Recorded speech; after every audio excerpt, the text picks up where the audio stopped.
Brad Harness is the leader of the Dominion Party of Canada. What does it stand for? Stay tuned. But before, please subscribe and contribute so we can stay on the air, so we can learn about the Dominion Party of Canada. You heard the question.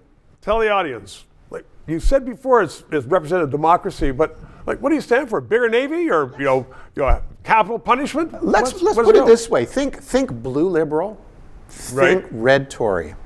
Well, they're on the opposite sides like this. Think new green.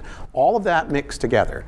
Green Party, of course, doing some good things, somewhat. Yeah. Red Tory policies are generally where most Canadians, in my opinion anyway, fit.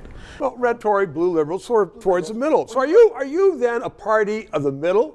Yes. Well, just to the right of the middle. If you think about the roots of the Liberal Party in Ontario as the original Reform Party, it was based around pro-business and pro-democracy and democratic reform, and that's what it was all about. It wasn't about social engineering. Are you for free enterprise? Yes.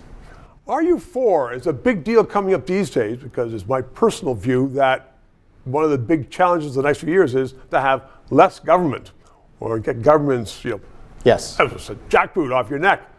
Do you believe in less government or more government? I do. I tell you, I having had an opportunity to work with Preston Manning in the early Reform days, the best thing he came up with was the need for a who does what commission to clarify which responsibilities are purely federal, purely provincial, purely municipal, purely Aboriginal. We have a constitution for most of that, Brad. And there should be no stepping on each other's toes.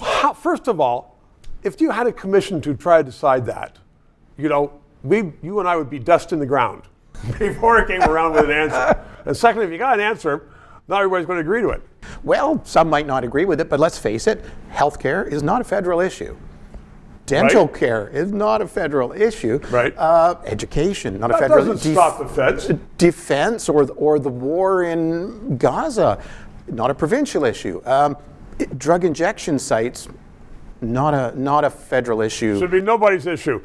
Well, no, it should be a municipal issue. I think that's something, again, the early reform stuff wanted to see service delivered by the level of government closest to the user, because it would be more accountable.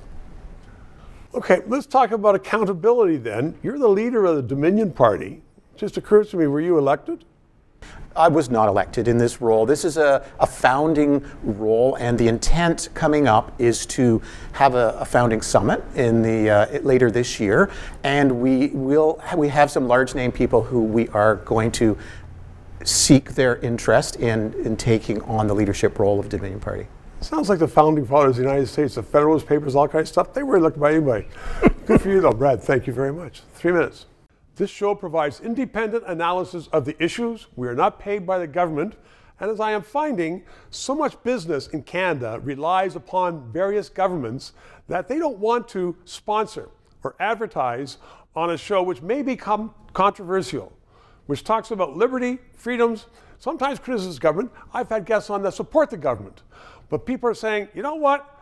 We don't want to bite the hand that feeds us, i.e. government, which is why I hope you'll subscribe and contribute to keep this show on the air.